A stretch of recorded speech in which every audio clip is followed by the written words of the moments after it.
Aloha and Velina Kako. Thank you for your interest and for participating in our virtual interviews tonight. First, I want to give a big mahalo to Bryson Ho, Executive Director of OEV TV, who has graciously volunteered his services to host tonight's Zoom session. Mahalo.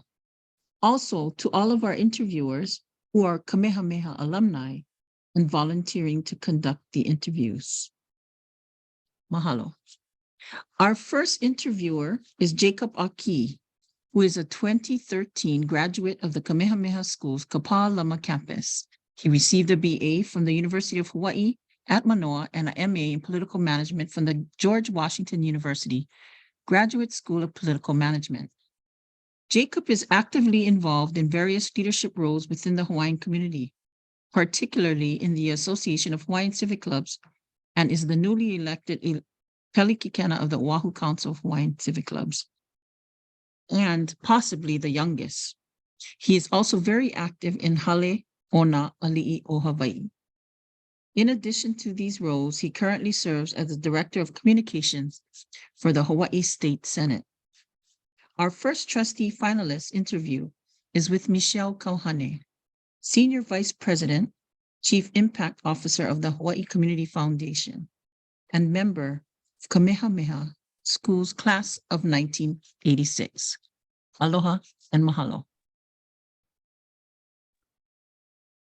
Aloha, Michelle. Thank you for joining us this evening, and congratulations on being named one of the finalists for the vacant trustee position. For our members here, you might recognize her. She is a familiar face in the community, but maybe to get things started and to start off this program, Michelle, maybe can you just tell us a little bit about you, where you're from, and how did this 1986 KS grad make it to be one of the 3 finalists for this vacant trustee spot?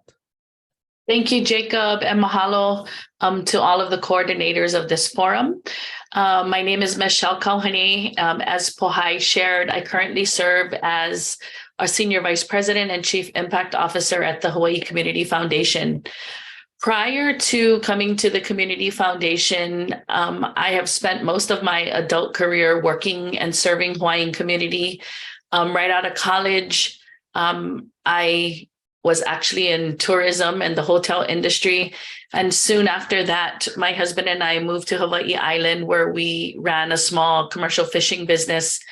And then upon my return to Oahu, started at Hawaiian Community Assets and did work with Hawaii Community Lending, mostly focused on financial literacy and serving beneficiaries on the Hawaiian Homeland's waitlist to receive their homestead awards and to help them prepare financially for that endeavor. And then moved to serve under the Abercrombie administration as the Deputy Director at the Department of Hawaiian Homelands, and then served as the President and CEO at the Council for Native Hawaiian Advancement. So my career has been steeped in service to the Hawaiian community. And as I've shared before, it's the commitment to our communities, the issues that keep me up at night and wake me up in the morning. It's really what drives me, and it's been an honor to serve the Hawaiian community. The position of trustee, I think, is, one of the most, forward roles, I think, in our Hawaiian community, and obviously for many of us, particularly for us as graduates, right, the trustees really drive the direction that the school is going to, right? So, and obviously we know that the school's mission is to really fulfill Pauahi's desire to create educational opportunities for our Hawaiian keiki. Can you name maybe just some of the, experiences or life lessons that you've learned that you think helped prepare you to potentially take on this really big kuleana of being one of the trustees? Yeah. Jacob, I think that most of my time in my adult career has been in service to Hawaiian community, working alongside grassroots organizations to connecting our local communities with business leaders to help better understand those issues that our communities faced. regardless of where in the spectrum. I've been highly engaged with homestead communities, have been a member of the Kapolei Homestead, and also the Civic Club here, and just have had a diverse group, a diverse spectrum of experiences over my career in representing Hawaiians at various levels, at both local, state, and national levels. I currently serve on President Biden's Advisory Council for Asian Americans, Native Hawaiians, and Pacific Islanders. I'm highly engaged with the Federal Reserve that has a central bank initiative on the inclusion of Native and Indigenous people in finance and the banking system. So I think I've had many experiences and feel well prepared to add and to contribute voice from both a business perspective and a community perspective at the board level as a trustee. Over the past few years, KS has really, dug down deep, in trying to identify a number of different goals that, that they want to achieve moving forward. And I think one of the goals that they consistently talk about is, being able to raise the next generation of native leaders. What role do you think KS, or how do you think KS has been doing so far in trying to achieve that goal and achieve that mission of really raising the next generation of leaders? Yeah, I think that Kamehameha education is the basis for that goal. I think we are preparing students not just for post-secondary education, but for wherever their career paths lead them. Some students choose not to pursue college degrees, but there are good livelihoods that we can prepare them for. My belief is that there is a leader in every single seat, that we each have talents. We each bring a certain special something to every table, to every situation. So I pride myself on the diversity of opinions and the bringing various voices to the table. So I think Kamehameha has done a decent job in providing a stable educational base for our students. I think there's always room for improvement to do better. I think once our students are graduating, the importance of civic engagement, the importance of servant leadership and being active members and contributors in our community is an important aspect. And then also to provide opportunities once they are out of school to reinvest in our own, to acknowledge their leadership, to give voice to young voices at the table is critically important for us, not just to talk about growing leaders, but then to depend on their leadership and their decision-making abilities to have them included in those decision-making opportunities. Yeah, for a long time, Kamehameha, obviously, because of its endowment and the amount of money that the school has often been looked at oftentimes as really the solution to many of the problems that we have in our Hawaiian community. But I think over the past few years, KS has kind of moved away from being the primary funder of many projects to really trying to be that support system, right? Obviously, they still continue to provide a large amount of funding for a number of different programs or a number of different issues. But I think they're trying to move away from being the only funder to really trying to help organizations that they support build capacity. What do you think Kamehameha School's role should be in the community? Do you think they should be, because of their endowment, they should be this kind of the big guy in the room that can provide all of the funding? Or do you think that they are right in trying to move away and trying to see how they can help build capacity? So maybe to shorten that, right? Currently, what do you think KS's role should be? I think that KS, definitely, we're all aware of the significant endowment, but there is a huge opportunity to leverage that endowment, not just locally and nationally, but globally. I think that one of the things that excites me is that the current role in philanthropy, I'm well aware of the opportunities that our trust has to leverage national and global funding, that Kamehameha can act as a catalyst to bring other entities to the table to help further its mission to educate our children. I think globally, there is a push around Native and Indigenous rights and Indigenous knowledge to help solve the problems of our world. And so I think Kamehameha has the ability and the resources to serve as a catalyst to leverage its current resources to expand the reach to meet the needs of our community and to reach many, many more children. Yeah, for a long time, people have often looked at KS as really an educational institution, but we all know that KS is, one of the largest private landowners in the state. And as we're seeing development, particularly here in Honolulu, particularly also along the rail line, we see that KS owns some of the best prime lands. And, as we know, we've seen them move forward with efforts to now move into the real estate development realm. As we talk about the need for our people and the need for housing, do you think there is a place for KS to help lend a hand in trying to house the 68,000 units that I think the state is short on? And you are very ma'a with this as a former deputy director. I mean, is there a role and a place for a Hawaiian organization like KS to help lend a hand in trying to address our state's housing shortage? Yeah, first and foremost, I want to be clear that Kamehameha's primary goal is an educational institution. That being said, in order to fulfill Pauahi's legacy as a trust in perpetuity to serve children, there are many ways that Kamehameha is investing its endowment or making investments so that the educational mission can be carried on in perpetuity. There are tremendous needs for the Hawaiian families in many arenas. Housing is one of them. I think as a large landowner, that Kamehameha has a role to play in our food systems and food sustainability, in housing, all grounded in education.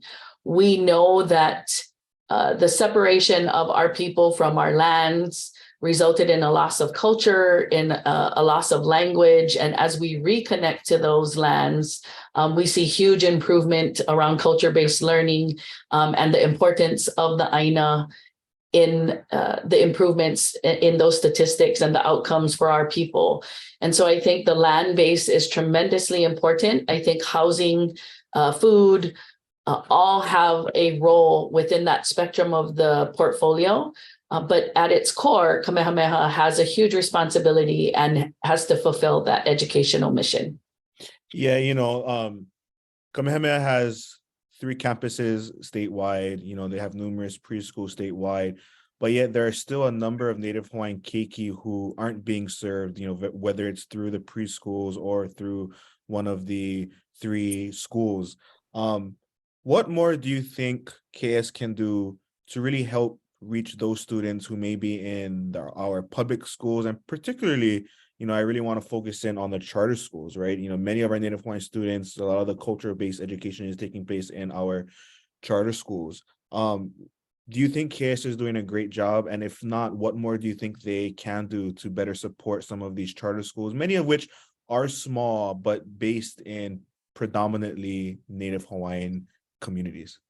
Yeah, I think that the charter schools have done more than prove their worth, that they offer learning opportunities for students who may learn differently, that they provide opportunities for hands-on, culture-based, place-based learning that really works for some young minds. So Kamehameha is an institution that works for some. I'm proud of the investments that they've made in our charter schools. I think we should continue to make those investments. I think there are also students at early education. We know the critical need for education at 0 to 5 when brain development is of utmost importance for those early childhood experiences. Kamehameha has done a great job in providing stipends and support for students, not only at KS, but at private institutions so that families can get their children ready for preschool. And then we know that there are families that, regardless of what kind of help there is out there, that they choose to keep their children home and provide their own home care. So I think those are all avenues that Kamehameha has the ability to infuse capital, to create partnerships so that they can expand their reach, to really meet students and families where they're at. We have the resources to do so. Not everything has to take place on campus, but there are multiple ways that we can reach families to expand the reach. Yeah, I kind of want to switch the focus to the schools, right? I think for a long time, it was one campus, and now KS has expanded its presence on Maui and Hawaii Island. But obviously, right, there has been large talks about, KS kind of expanding its footprint on the neighbor islands. Obviously, KS has lands on Maui, on Hawaii Island, but there are some areas of our state and of our Pai'aina that, because KS doesn't have land, that their presence there hasn't really been, as strong as other areas. I mean, as KS looks and, works moving forward, how do you think, or what strategy do you think will be key to ensure that Pauahi's vision and Pauahi's mission is really hitting as many students as we can from Hawaii all the way to Niihau? Yeah, I think, Jacob, that the campuses were a big move, right? To have a campus on Maui and Hawaii Island. Hawaii Island is so large that for students to commute to Kea'au when they're living in Kona is still a challenge. However, having a campus in every single community makes it unrealistic and difficult. I do think that partnerships with existing schools, especially in communities where there are high populations of Native Hawaiians, makes sense to me. It makes dollars and cents. And also having the support of Kamehameha, its influence, its teaching, the resources that are available into some of the communities that could use that kind of support, again, where we see high populations of Native Hawaiians, seems to make sense. I don't think we need to continue multiplying campuses. When we look at the enrollment and the senior graduating classes on the neighbor islands, they're smaller classes. In past years, there's sometimes challenges in the number of students that apply. And so I think it's a balance. It's a balance of ensuring that we have a decent enrollment in the current school campuses, but also doing a significant amount of outreach into existing schools where there are high populations of Native Hawaiians to extend our reach. The Kamehameha you attended, is probably very different than the Kamehameha that I know, right? I mean, over the past decades, Kamehameha has really expanded, in terms of language and culture, but oftentimes the school is also in this kind of dilemma. Is it a school for Hawaiians or is it a Hawaiian school? What is your take on that? And if someone came to you as a potential trustee and said, I'm looking at sending my kid here, but is this a school for Hawaiians or is this a school that they will get the cultural, the language and whatnot, because I mean, I've talked to many graduates and, I want to say at some point there was this identity crisis, right? But for me, I think a lot of progress has been made, but we're still kind of dealing with that question. So just curious on what is your thought on that? Is it a school for Hawaiians or are we truly a Hawaiian school? What makes a Hawaiian school is Hawaiian.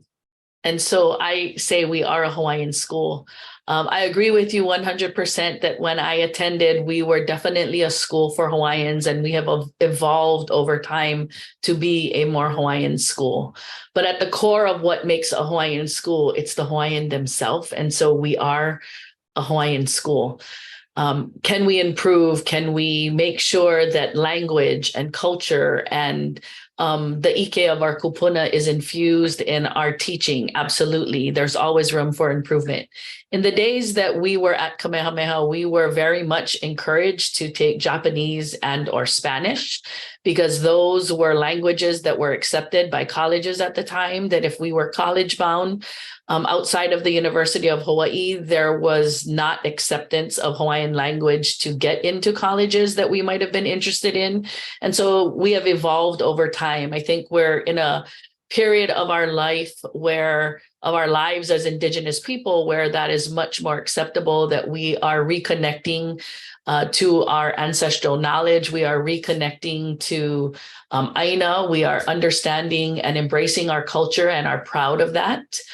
And I think that's wonderful. I think the education that I received for Kamehameha and what I hope for every student that leaves our schools is that we understand that we can be and are two world walkers, that we will always be Hawaiian, that we have a foot grounded in our roots, in the traditions and the language, in the ike of our kupuna, but that we are able to evolve and operate in this 21st century, and that we can be successful in both.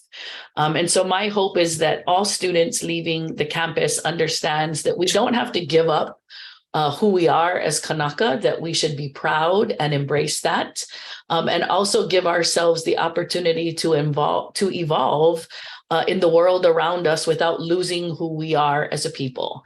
I think my parents, my grandparents who raised our parents, it was a survival mechanism. They were training us to be good Christians, to be good people, that in the sense of what was acceptable at the time.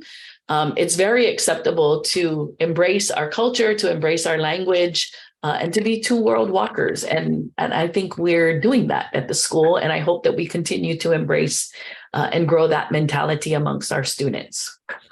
You know, we are coming up on time, so we have about 7 minutes left. So I am winding down to the last few questions. But, you know, one of the questions I have for you now is, what made you want to put yourself forth and put your name forth? I mean, you know, you obviously have, you know, a remarkable career in both the public and private sector.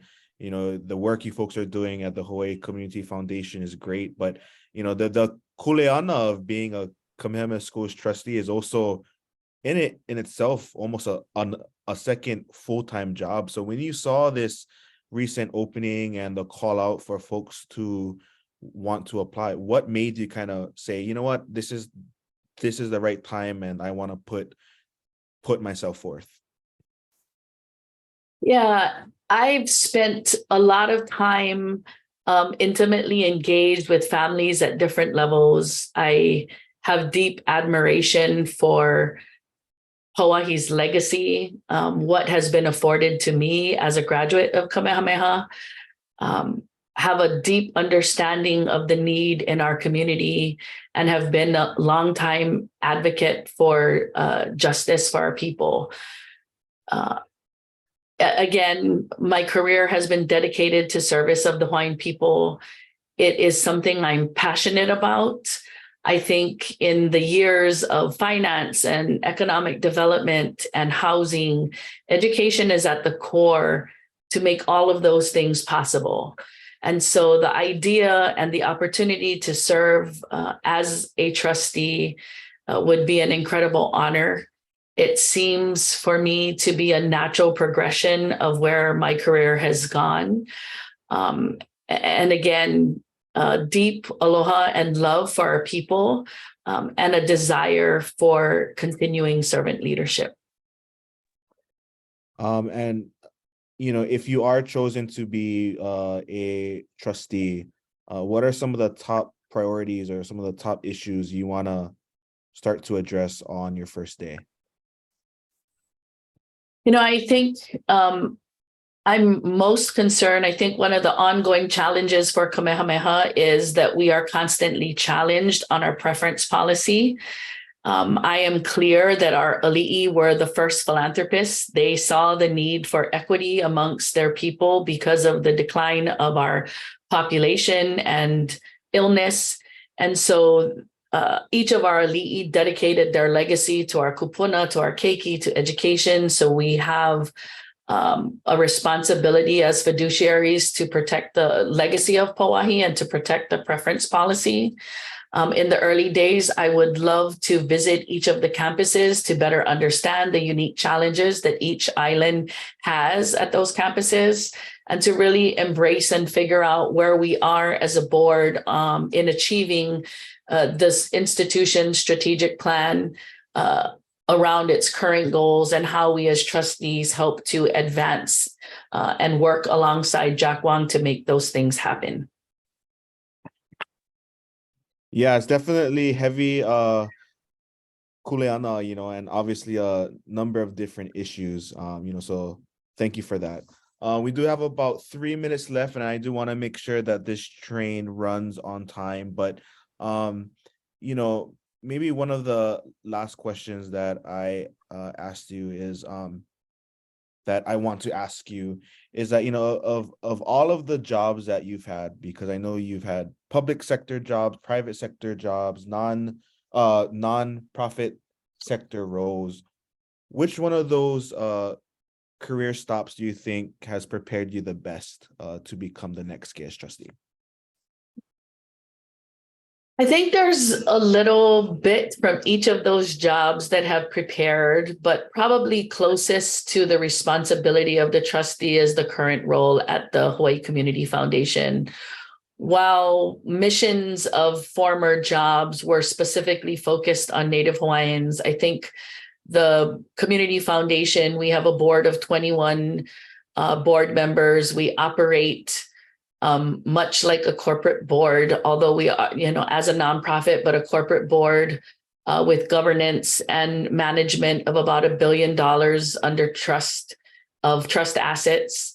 While different, there are some similarities, but the ability to manage that trust, to fulfill the dreams and the desires of the donors who left those dollars to do good for the people of Hawaii.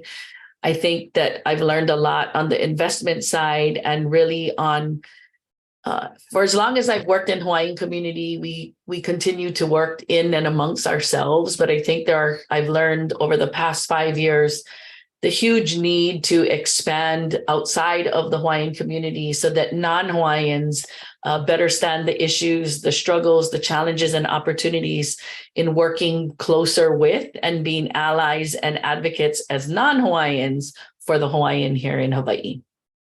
I'd say the Community Foundation. Thank you. And my last two questions are going to be quick ones. Do you prefer the name Holly Brownies or Butterscotch Brownies? Because that's a debate that I think for many of us graduates, it's a big one. Holly Brownie? Always a Holly Brownie. Okay, and the last one is, what is your message or your final mana'o to those watching, and those who may be looking at the different candidates here tonight? What is your final message to them? My final message is that I think I have a career steeped in service to Hawaiian community. I've been vetted at various levels of state and national boards and institutions. I'm passionate about serving our people and really hope to have the opportunity to serve as a Kamehameha trustee. Thank you. And Michelle, it's always great talking to you, and I wish you the best in your endeavor. And thank mahalo you, for all that you have done for the people. So mahalo nui, and Pohai, I think I will hand it back to you for our next trustee finalist. Thank you. That was so good, Maikai. Thank you, both Michelle and Jacob. Please stay and watch. And thank you very much for that. I'm already impressed with the difference from what I've learned from last week. This more in-depth questioning is great. Now on to our second interview, and the only kane of the 3 finalists, Olin Lagan, who is being interviewed by Office of Hawaiian Affairs Trustee Luana Alapa, who is also alumni of Kamehameha Kapalama class of 1979. I just want to let everyone know that she is doing this from Molokai remotely. And there are technical issues, so should she drop out, I will have to take over. The show must go on. Luana was elected to the OHA Board of Trustees in 2020, representing the island of Molokai and Lanai. She resides in Ho'olehua and spends time on Oahu as well, in Papakolea, where her daughter resides.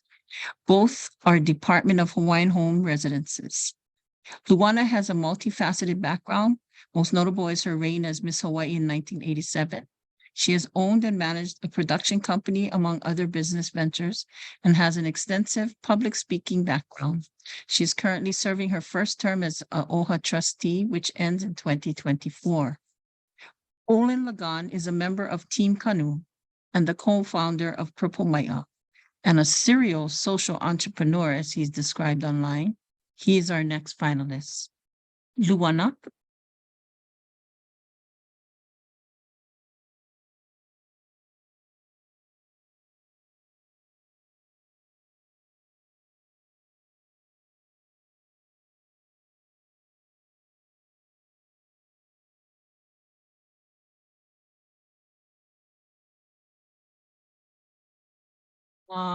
I'm sorry, everyone. I think she's having technical issues.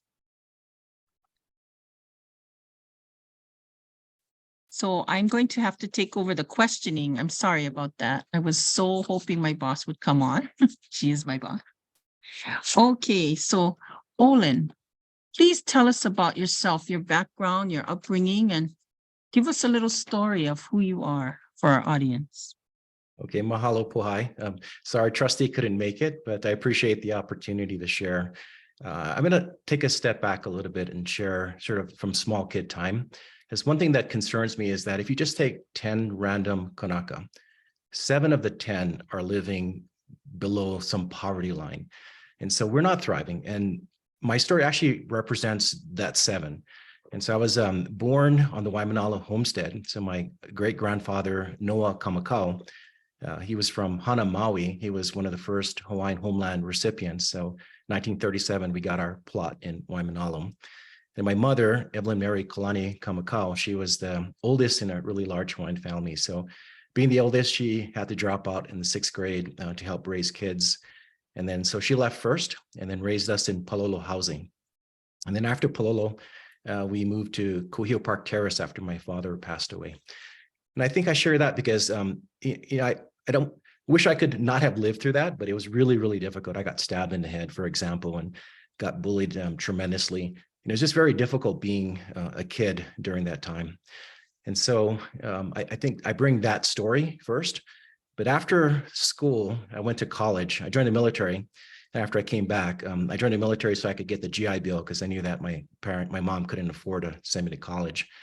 And I got to know what Kamehameha Schools was about. So that was when Pawahi was able to catch me in her net.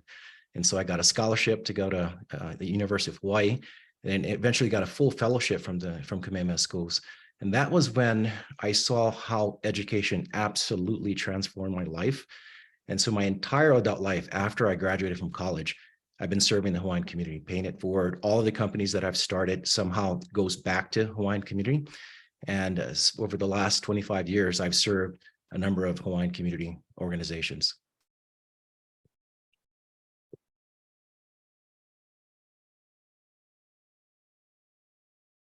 Hello. Thank you for that. Can you please share about your high school years? I know that you touched upon that during the presentation at Ke'eli Kulani Auditorium at the campus last week. Can you tell us more about that experience, about Farrington and so forth? Okay, yeah, I started at Farrington for 6 months. It was really difficult. Yeah, I got a gun pulled at me twice actually in Farrington. People would take my lunch. And so I really had a difficult time. So I stopped going. I ended up dropping out in the 9th grade. And then I moved in with my sister in Waipahu. And so I got a fresh start. So I went to Waipahu High School, and it was not very different. So that public school experience was really difficult as well too. So I struggled through Waipahu, and then eventually ended up at Campbell with my other sister. And then I moved back to my other sister's home and finished up at Pearl City High School. And so I went to 4 different high schools. I have, a very difficult high school experience, very different than my college experience, but I think one experience that is shared with a lot of our keiki.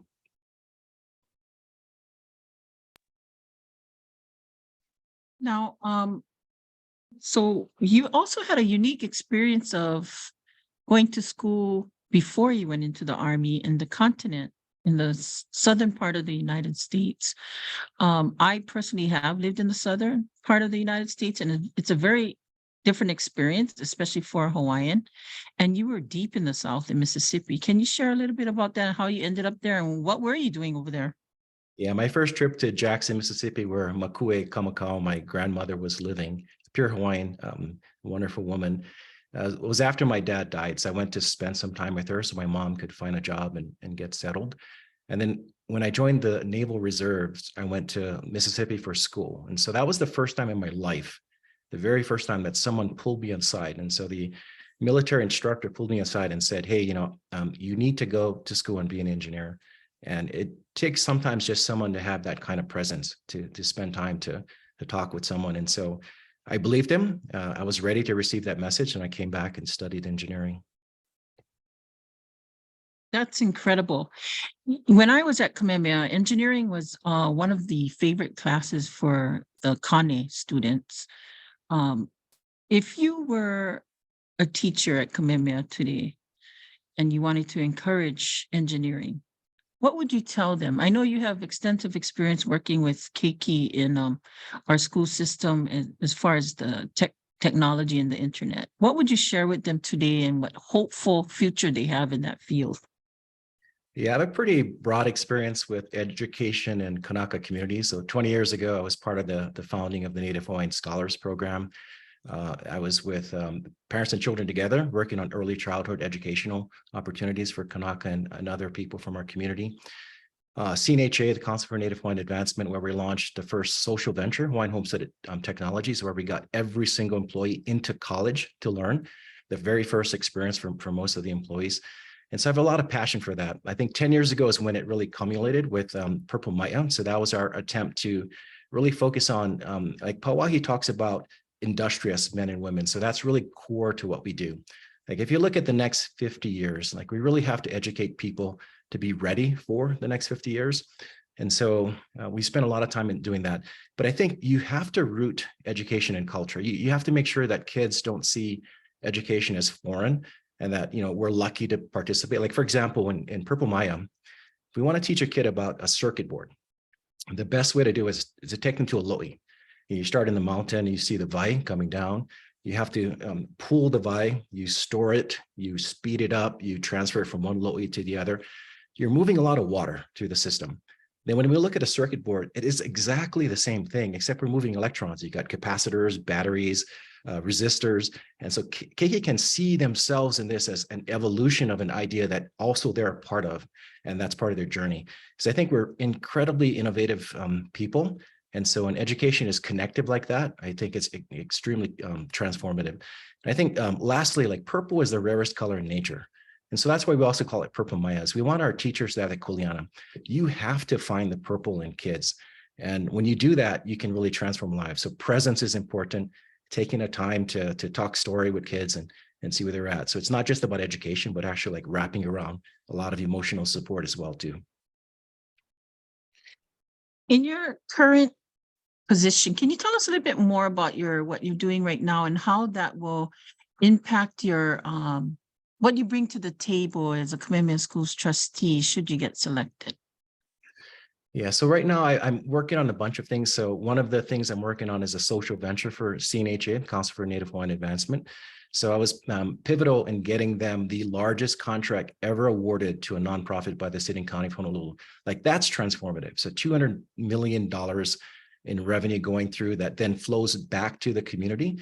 And so I designed all the financial management systems. I'm both an engineer and an accountant / finance person. So I'm able to use those two systems. And so that's an example of industrious men and women. So having the ability for Kanaka to take leadership and be a part of that, where we can lead the community and providing rent relief, for example, and not just be part of the recipient. So that's one of the things I'm working on. At Purple Maya, I'm part of the strategic team. So we look at, how do we grow this? And we're constantly launching programs. Check out our website if you're interested in some of the programs, but we're starting a design thinking program to get Kanaka businesses on a system approach to grow them as a whole. And we have adult training programs, Keiki training programs, and so forth. And I also have a clean energy program. And so my company, I invented a lot of methods to engage lower income families into this clean energy revolution. I mean, it's pretty significant. We're going from importing $8 billion of oil to using all of our local resources to produce the power we need. And so a lot of families aren't part of that if you're renting, for example.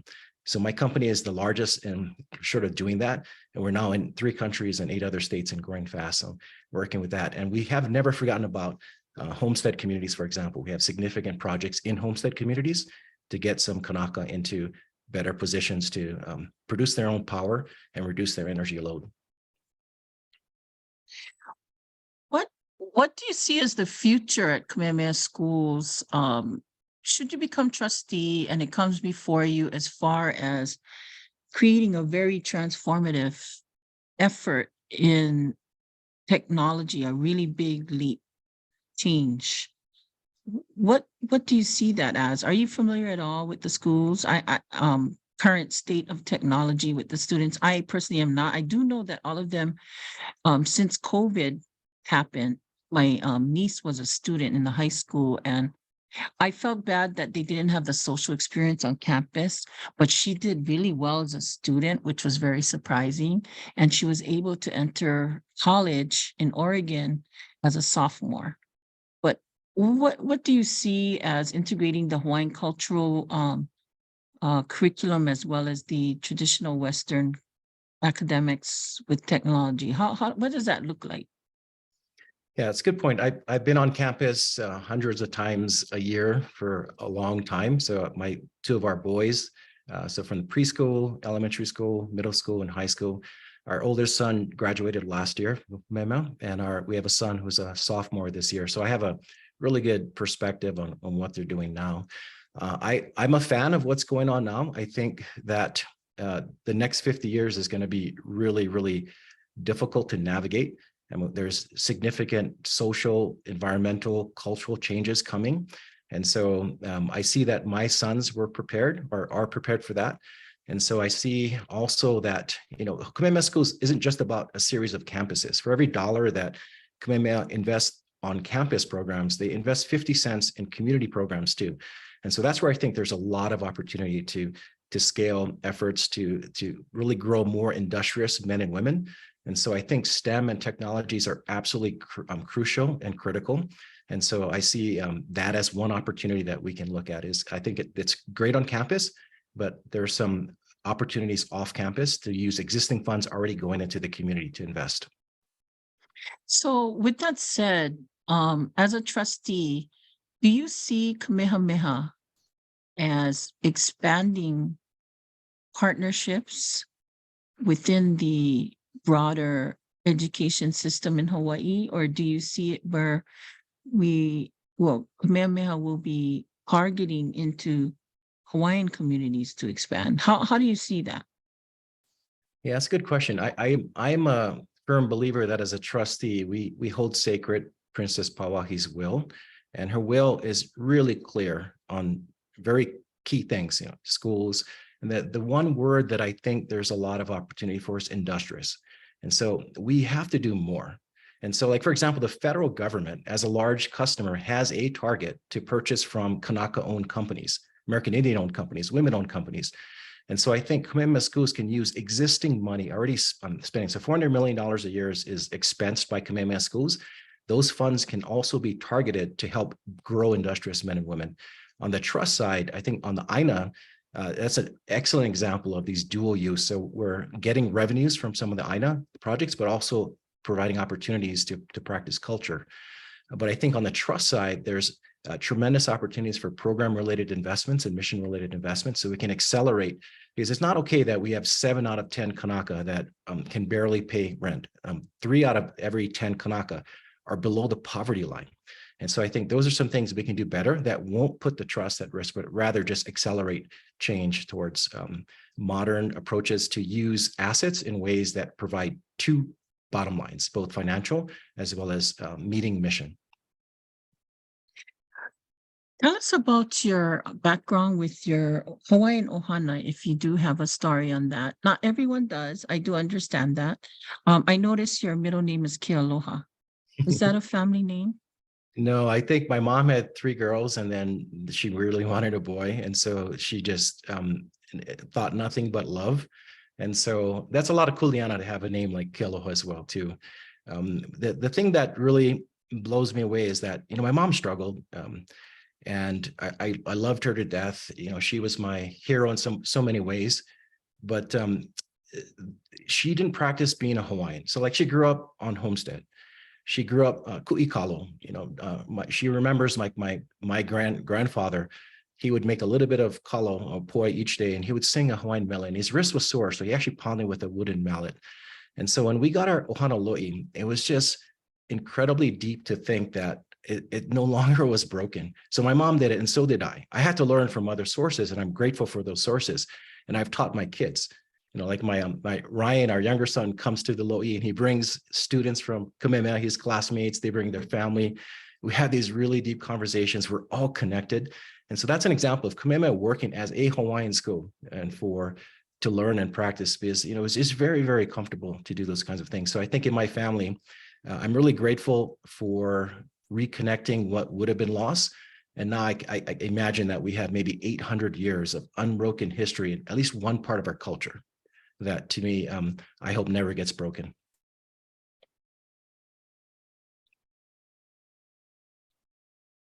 Thank you, Olin. I do have word that Trustee Luana Lapa was able to get on now, and she would like to ask you some questions. We did introduce you already, Trustee. Are you on?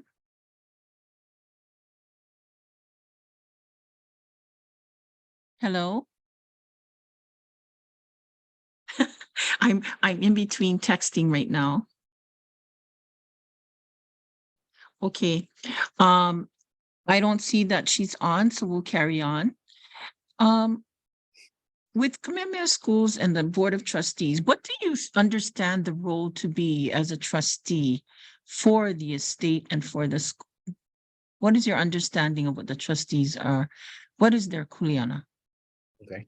Yeah, I mean, the kuleana is actually simple. It's to execute the will of Princess Pauahi, but it's not that simple to execute. And so her will is diverse. Like you can read into that industrious men and women, schools, and so Hawaiian culture values, Christian culture values, and so there's a lot to unpack there. And so as a trustee, your job is, or my job would be, to make sure that we continue to grow the trust so that it is there for us in perpetuity. But I also think that it's there to accelerate and make sure that those things that are in the will are executed. So if you look at what's going on with our people, every single metric that you measure, from health or economics, well-being, education, we're getting worse. And so it's not getting better. And so I think there are some things that trustees have a huge kuleana, to the extent that it's within the mission of Kamehameha Schools, that we can operate. And so 50% of the educational budget is already out there in the community. So there's a lot of opportunities for trustees to set policy, to look at navigating over the next 50 years. I mean, things like artificial intelligence, it's going to really impact the way that our keiki will be able to thrive. When AI is coming, it's not going to replace engineers, but it's engineers that use artificial intelligence, for example, will replace engineers that don't.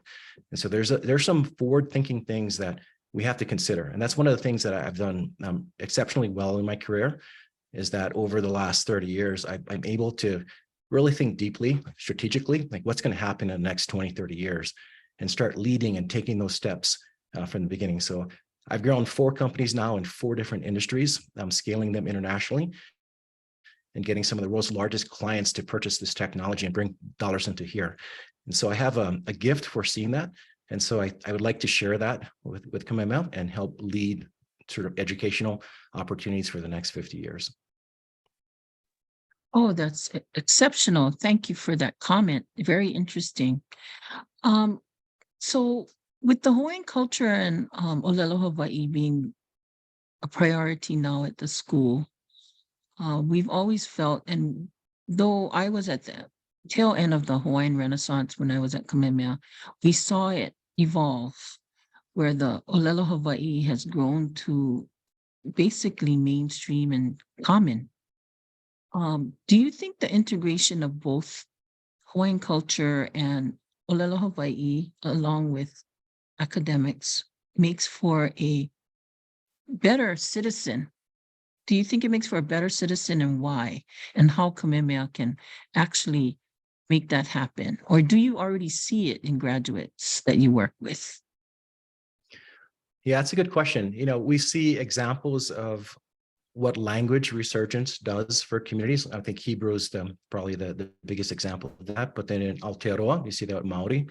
And it's absolutely happening here. Our older son graduated last year. And this year, at first year of college, he chose Hawaiian. So it was just really made me feel good. And so Olelo Hawaii is really important. And like, for example, I'm in Colorado right now. And so I run an engineering company, clean energy company, and our staff is all over the world. So we're all here in Colorado. And we open with Oli. We open with Na'amakua. We close in protocol. We use Hawaiian words. We open our strategy sessions with what our values are, and it's all in Hawaiian.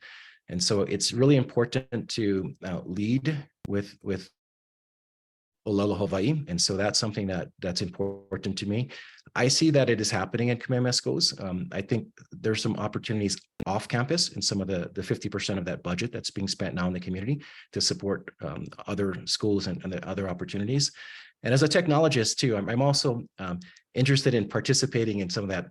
Like I speak Russian, and so I taught myself Russian using some really creative techniques. And so I want to actually personally do some of this as well too. I have some ideas on how to accelerate the learning of Olelo Hawaii.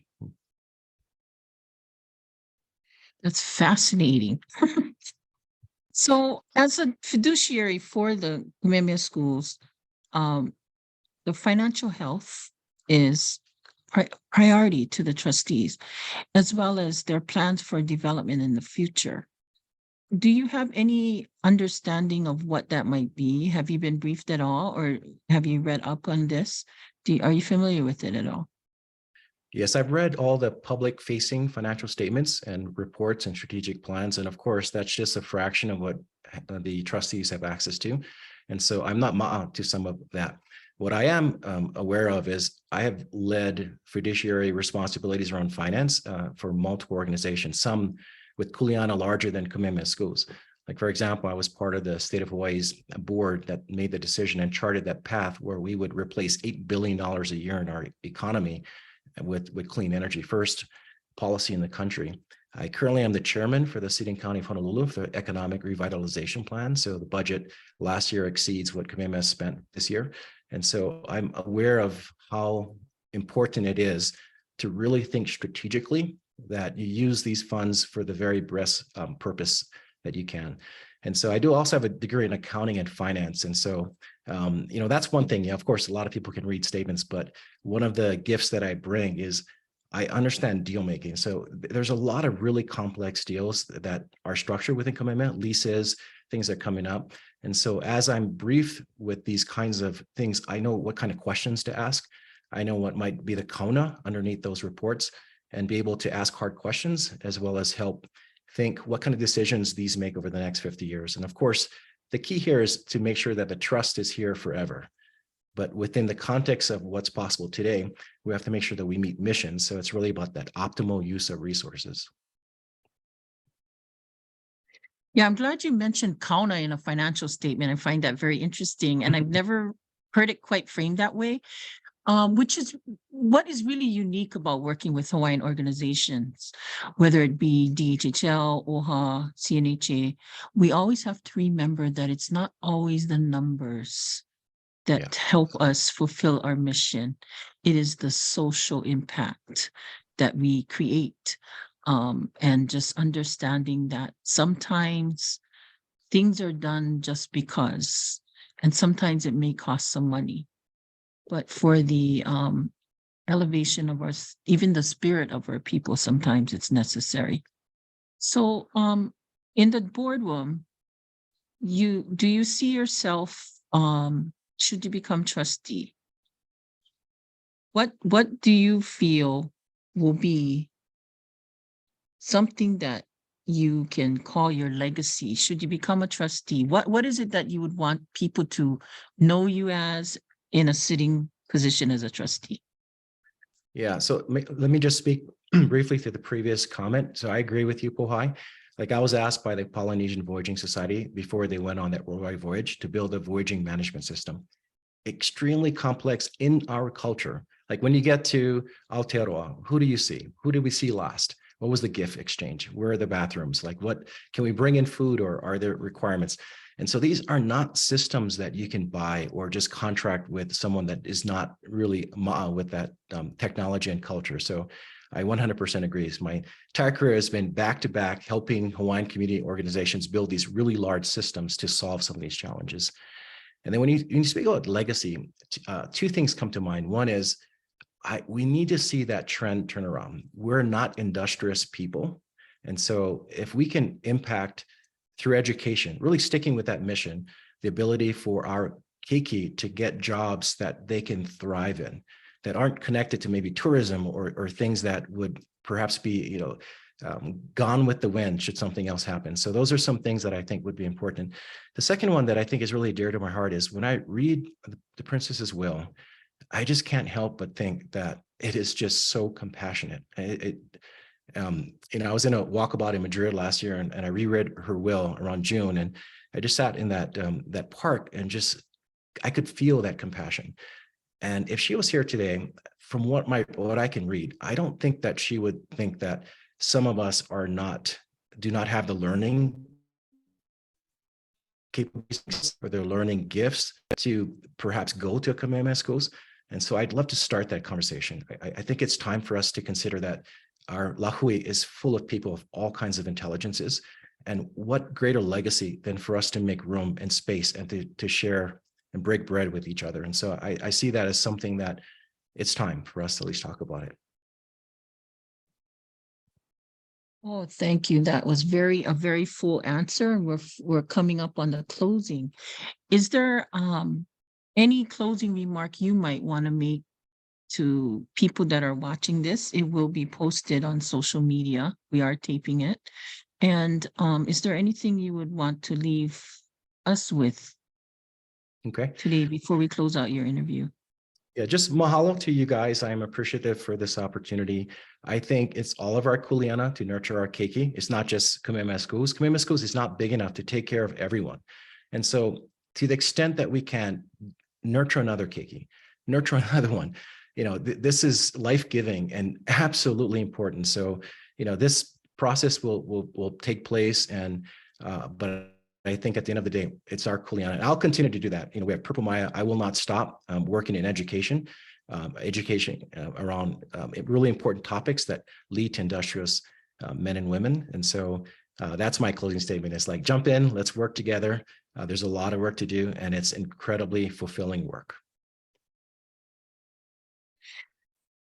Thank you and mahalo, Olin, and thank you very much for your time. And we will be moving on to the next interview.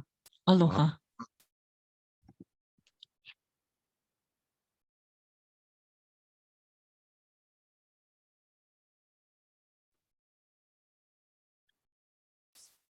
Our next interview. Hello. Our next interview. Hi. I'm sorry, who is on the air? I don't know who's on the air. Luana. Oh, Luana, we just ended the interview. I know. I'll let you say something. We're going on to the next interview that's being conducted by Ren, but you can say something to the audience if you like. Oh, okay. To our listening audience, aloha. I finally got on tonight. It's been a struggle. I'm here in Molokai as our OHA trustee for Molokai Lanai, and I was so looking forward to sharing some questions that I had for Olin, but I'm going to assume that my trustee aide and former Senator Pohai Ryan did a great job, and I'm going to assume that, of course, Olin did a fabulous job in answering the questions. I believe most important in relations to a trustee position, the bottom line is that we are in a position of influence to the people, the decisions that we make that will impact the lives of our people, of our Hawaiian people, that is, and of course to all those that benefit from Bernice Pawahi Bishop. And I'd like to wish you the best of luck, Olin, and everyone else that is also on the panel. And I can't wait to see who will be our new trustee for Kamehameha. Have a wonderful evening. That's beautiful. Thank you, Trustee Alapa. Mahalo. Now we are moving on. Interviewing our next applicant is Ren Kaupico, a graduate of the Kamehameha Schools, Palama campus, class of 2003, and the United States Naval Academy. Ren is an active member in the Native Hawaiian community. He is a board member of the USNA Alumni Association, the Democratic Party Hawaiian Affairs Caucus, the Kalihi Palama Hawaiian Civic Club, the State of Hawaii Veterans Advisory Board, and the Veterans Administration Tribal Advisory Council. He has worked directly to impact and improve the application process for DHHL veteran beneficiaries to experience less unnecessary wait times and also receive better resource communications from the VA. Rain is interviewing our final trustee candidate, Dr. Mainette Ani Benham, who is the Chancellor of University of Hawaii West Oahu College and a Kamehameha Schools graduate in the class of 1974. Ren? Good evening, all. Aloha from Moku Keawe. Thank you, Pohai, for that introduction. And Chancellor Benham, good evening. How are you doing this Aloha. evening? Aloha. No, thank you for taking the time joining us tonight and having this talkatory session. I wanted to get started by asking for you to please share with us a little bit about who you are, your ohana, your background, and your educational experience. Before I get started, I do want to mahalo all the organizers of this opportunity for all three of the final candidates to share a little bit more about ourselves. And I also really want to recognize the brilliance and the expertise and total awe I have for Michelle Kauhane and Olin Lagan. What wonderful candidates include to be in the same place with. So again, acknowledging Olin and Michelle, and mahalo for sharing with us this evening your mo'olelo. So I'll introduce myself. O Mainette Kapehiokalani Padikin Ani Benham Koinoa o Emmeline Keo Nauna no Pua Padikin Ko Umakua Hine no Ka'ava o Ahu Oya. O Albert Henry Ani ko umakua kane no kaimaki o ahu oya. Malevau ya Robert Benham a ilua keiki kamaua o kaimi he keiki kane a o kiana he kaika mahine a o keiki ka mako ilio. Ke noho mane ma mako ma manoa I a ahu puaa o Waikiki I ka moku o kona I ka moku puni o Oahu. O wau ke po'o ko ke kula nui o Hawaii West Oahu, velina mai ka ko aloha.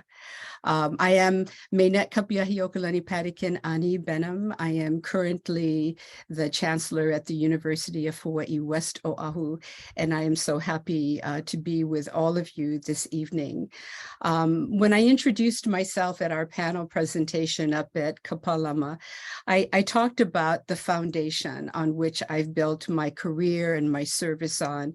And I started to tell the story of my grandfather, George Padikin, who was a Lavaia, and our many Saturday mornings when I would go fishing with him and coming back to our place in Ka'ava, and how I would learn from him about the abundance of the ocean and the responsibility that he had, that our family had, to ensure that he caught enough fish to feed everybody, and that it was so important that because of that he mend and prepare his nets every week to do that particular job.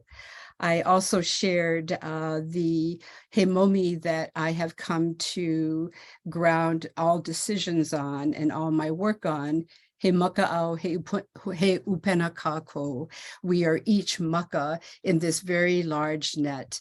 Together, we can do anything. And as an educator, as a lifelong teacher, as a scholar, as somebody who cares so much about learning and teaching and the dynamic purpose of that enterprise, that endeavor.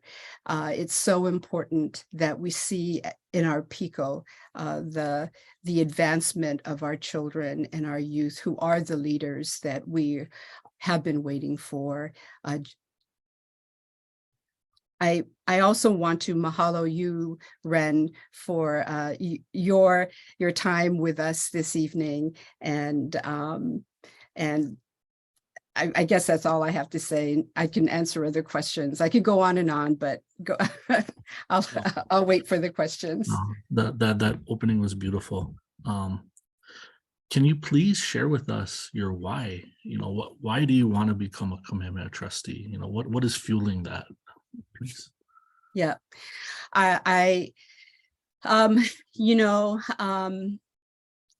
at every graduation ceremony that I presided over at UH West Oahu, I always look at all the graduates. And as you know, West Oahu serves, in our region, serves the largest population of Native Hawaiians, Pacific Islanders, Filipinos.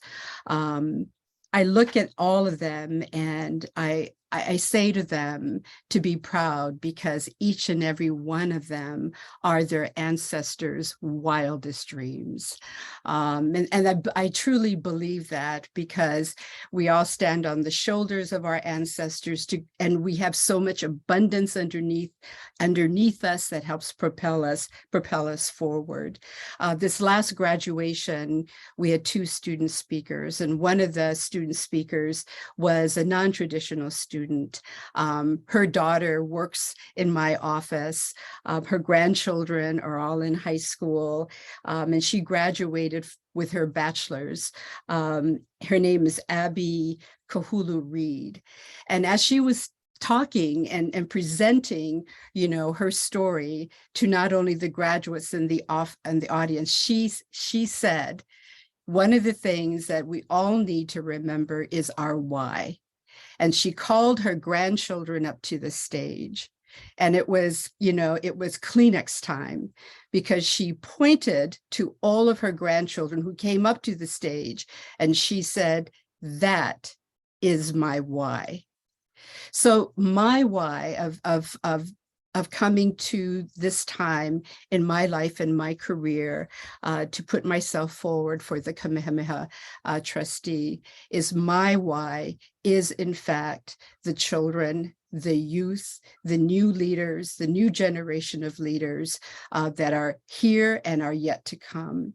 My why is to be of service to moving that forward, to moving those generations forward, providing them the structures, providing them with the opportunities so that they can enjoy the abundance that we have so far put together for them, and take it even further and be the wildest dreams that we could ever imagine.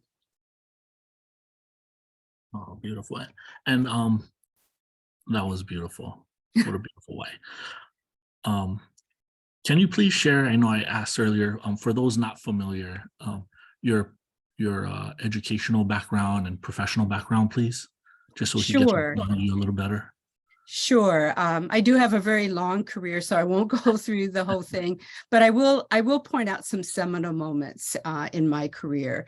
I graduated from Kamehameha schools in 1974, which I promptly went away to California to earn degrees at both one of your schools, USF, as well as San Francisco State University.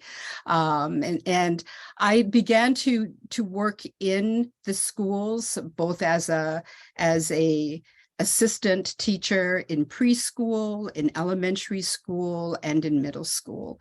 And I really found my calling as an educator at that time of my life. And I continued to work in educational institutions in Texas and in Seattle, Washington, and finally returning back home to teach both in the public school system and then finally up at Kamehameha schools. A long career, about about 15 years of both in the classroom as well as in a variety of curriculum development, teacher development, and administrative positions in a variety of different levels and in different states. I earned my doctoral degree in educational administration from the University of Hawaii Manoa. I defended my dissertation that took a look at the political cultural determinants historically that determined the quality of life of Native Hawaiians since the coming of Cook to the islands, all the way up to the 1970s. That is a book. It's used quite a bit in higher education to teach educational policy in historically and its impact on Native Hawaiians.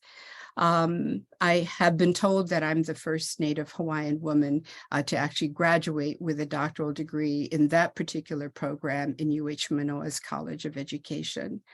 I went on to be a faculty member at Michigan State University, where I matriculated through all the ranks.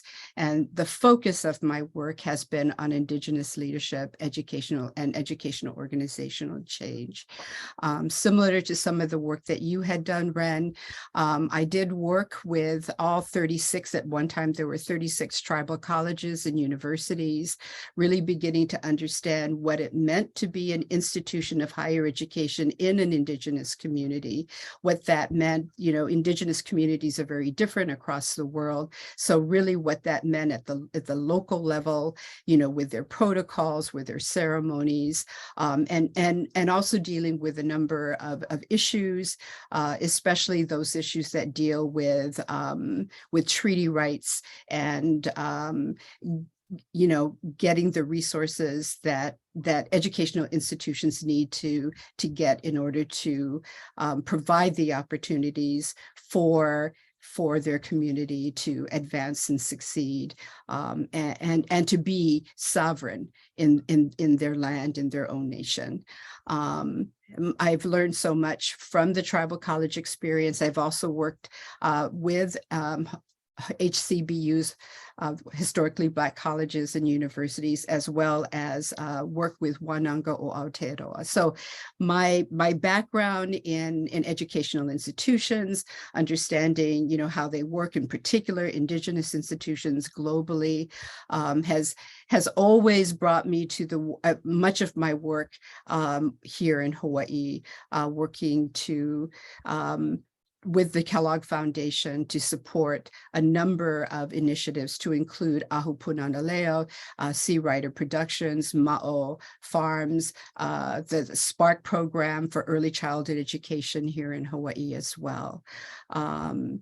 So my career has been very long and very full. I've had to work in a variety of different ways to uplift, to provide support, to convene, to have very difficult discussions, to move policy and resources forward, to ensure that we could increase the abundance of communities, of our people, and for our future generations. So that's pretty much my educational career and my professional career in education. Wow, that's so very successful, so much accomplished. Oh, thank you so much. I did come home in 2008. I should have mentioned that. As much as I loved my work at Michigan State University, because it just opened a global international world for me, uplifting and working with so many Indigenous communities and peoples. I came home because I had the opportunity in 2008 to be the inaugural dean of Hawaii Nui Akea School of Hawaiian Knowledge at the UH Manoa. It is the first and currently the only Indigenous college in a research intensive university.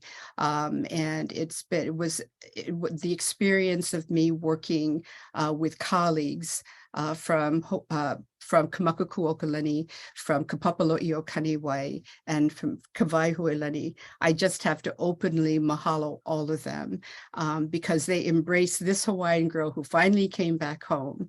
And one of my mentors at the time, who has since passed away, Carlos Andrade, had taught me so much more about myself and who I am as a Hawaiian, and the capacity that I held in order to make a difference, to serve and to move educational institutions, especially really putting at the core of UH Manoa's work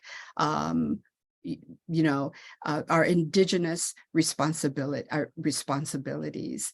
And as we can see right now at the University of Hawaii, if you take a look at the strategic directions, you will see the first strategic imperative is their commitment to Native Hawaiians. And that is just a landmark shift, I believe, for the University of Hawaii.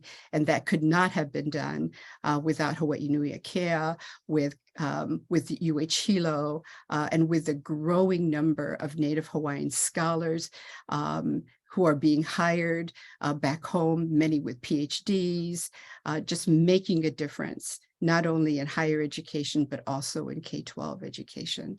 I just wanted to point that out, because oftentimes we look at ourselves and we go, oh, where are we? We are here.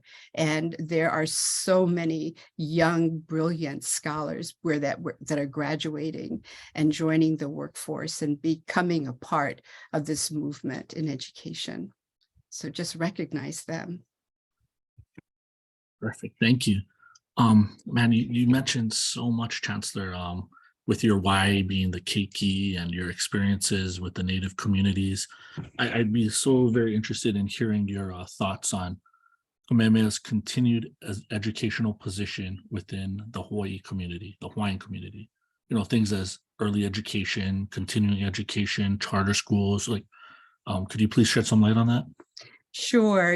I know that both Michelle and Olin, were very eloquent in the way in which they thought forward in terms of what Kamehameha School's responsibility is as an educational force here in Hawaii. And I want to kakō that. That I support those perspectives, and they should be moved forward. I know that right now at KS they have Eola, which is a new way forward, and it's a real balance of fiscal fiduciary responsibility, of building kaiulu, building community, looking at a variety of ways to invest in building healthy, well communities, as well as integrating much of those strategies, those land strategies, malama the land, malama everything that nourishes us, integrating those strategies as they move forward, all focused on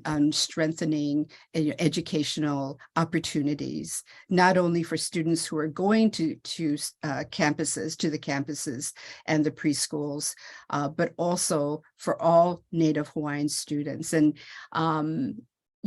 they're working very hard to do that. And I want to give them a great deal of credit for the work that all the educators, have really put their shoulder to the wheel and really pushed forward on many of these initiatives. I think what needs to happen right now is that there needs to be opportunity not only to celebrate the many things that they've done, but also to begin to connect the dots, connecting the full Hawaii, and it's going to take a little while to do, and they've got the strong hands to do it. But if they can begin to connect the educational experiences, the strategies, the outcomes from preschool all the way through post-secondary, through career, not only in the schools, kids that go to the K-12 Kamehameha campus schools, but to also reach out and broaden that away to include the charter, the immersion, and the public school system, and even some of our private school partners as well. reaching out to connect the dots, because I truly believe that what Kamehameha does to pull people through this away from from preschool to post-secondary, whatever we do, whatever strength that we use to build this OI, it won't only help us, but it will help all the people of Hawaii, and we will become an example and a elder sibling, a kua'ana to many of our relatives in this blue continent we call Moana Nui Akea. It just will help us to strengthen not only ourselves, but everyone else too. I hope I made sense. Yes, you did. You definitely triggered some things. You brought up fiduciary responsibilities, and as a trustee, you are going to be at the reins of one of the largest landowners within the state. And your thoughts on development within Hawaii, development within our communities.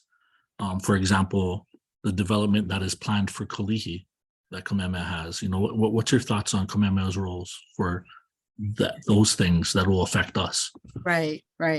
Again, I want to give full accolades to both Olin and Michelle, because we're both, all of us are being asked that fiduciary question, and I think that we all said, we may have read everything that the schools have done that we could get our hands on, but what's really happening in the background is something that we each need to learn more about in order to be, good partners and thought leaders with the trustees, as well as the other trustees, as well as with the executive administration of Kamehameha.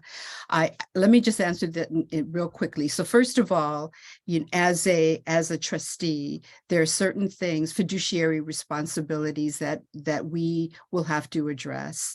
I've been a trustee for the Queen's Health System.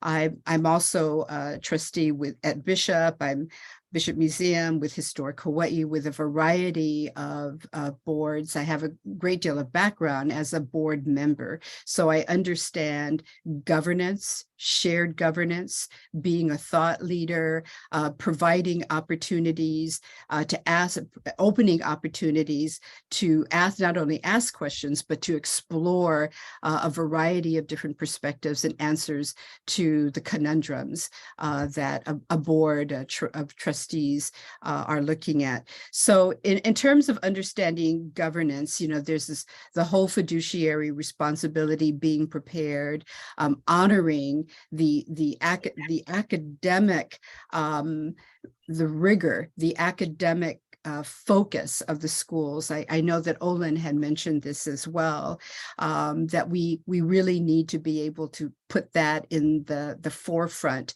of work and working with the executives in a shared governance way, and advocating on behalf of Kamehameha schools in a variety of conversations outside. So advocating for our mission, advocating for the educational growth as we take a look at what we're doing in the communities as it deals with land. Now, I right now have purview over 1,400 acres. The rail sits, I have 2 rail stops at UH West Oahu. And I know that when I'm looking at that land that we sit on, 500 acres Makai, 900 acres Mauka, needs to be used in a sustainable way to support the educational endeavors of UH West Oahu. So there's a balance that I have to constantly, think through in my head. And yes, there is opportunity for housing. There's housing that would support the university, it would support its workforce, it would support its students, it would support teachers, K-12 teachers who are looking for places to live that are affordable. There's that. There's also a responsibility of our place to feed people, not only feed people in terms of knowledge and wisdom from university, but also to feed people with food. So we're looking at Mauka lands, prime agricultural lands, and how do we activate that, energize that to actually grow food as well. So when I think about Kamehameha, I'm thinking about our fiduciary responsibility, not only to strengthen our bottom line, to make sure that into perpetuity, we provide the most dynamic educational experience, but looking at the balance of how we're using our land. Are we building community? Are we feeding people, not only physically, but spiritually?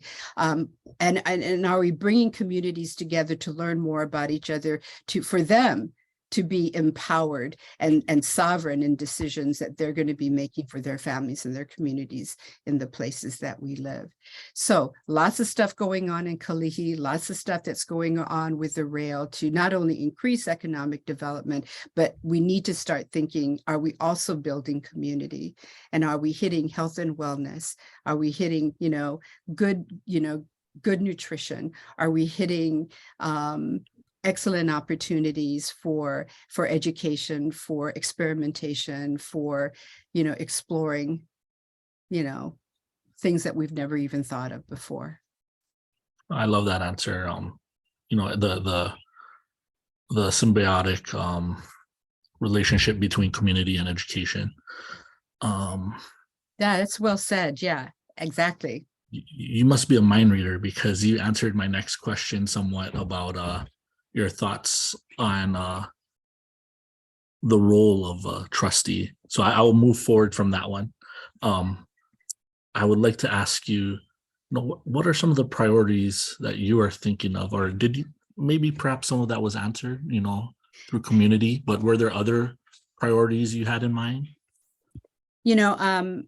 And I think I've said this before, but Kamehameha has the power to convene, and that's one of the things I've learned in my long career working with a variety of philanthropic organizations, with the tribal colleges, with the Wanagas here in Hawaii, working in the universities with the DOE, charter schools and immersion schools, is that we have the power to convene, to bring together thought leaders, to really take a look at those conundrums, and to actually come up with real things to do, to achieve, to move the dial.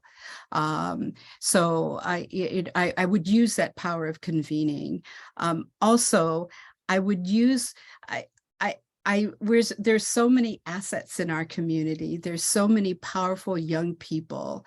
I can go on and name Kamehameha graduates. Many of them, Ren, you would know, who are doing marvelous things. Michelle talked about walking in two worlds. These young people, KS graduates, PhDs, and fabulous fields, are thinking and doing and teaching in ways that is just mind-blowing, that uses the essence of who we are as Kanaka, and just takes us into the stratosphere. And so I think we have to celebrate that. I think we have to, encourage that and support that, because that's how we're going to become stronger in Moana Nui Akea, in this continent. Chancellor, I would love to continue talking story with you, but time has run short, and I would like to give you the opportunity to make your final closing remarks for all those listening. Well, I just want to leave with two heimomi. One is ua lehu lehu mano ka ikena e ku Hawaii. There's so much knowledge. There's so much for us to that we bring with us. This abundance is so important. And because we have this abundance of knowledge and this great opportunity right now, I would say what Queen Emma said when she was going up Mauna Kea, when she turned back at the people following her, and she said, "E leu mai kako," get up here, get moving, everybody, because it's all of us working together. So, Ren, are you ready? No, pardon me, my little one walked in. Yeah, I guess because your little one is ready to, climb up that mountain. He's very prompt in time. Thank you so thank you. much. Rain. And he's calling in, by the way, from Hawaii Island. So we were afraid he was going to drop out as well, but thank you so much. I am so proud of how this came out tonight, especially because it was just a bunch of phone calls, calling other fellow alumni. We're not a formal group. And I'm really proud of how this has come out, and we're going to share it. And Bryson is going to show us how we can do that. But first, I want to mahalo our interviewers, Jacob Aki, Trustee Luana Lapa, and Ren Kaupiko, and of course the finalists, Michelle Kauhane, Olin Lagon, and Dr. Minette Benham. Thank you so much. And I hope we have future projects like this, interviewing for, just for Mana'o and knowing and understanding each other and the world around us. But here's the information on the screen right now for everyone. This is being recorded and we will be showing it, and it will be linked to the OEV TV website and Facebook page, I believe. And he will be sending all of our participants the information so that we can share it as well by text or on social media. So thank you, everyone, very much. And I wish you all the best. I'm very happy that we were able to do this, because last week the Alumni Association did a great job with the live panel, but tonight I got a better understanding, hearing more in depth about all of you, and I really appreciate it. So mahalo and malama pono.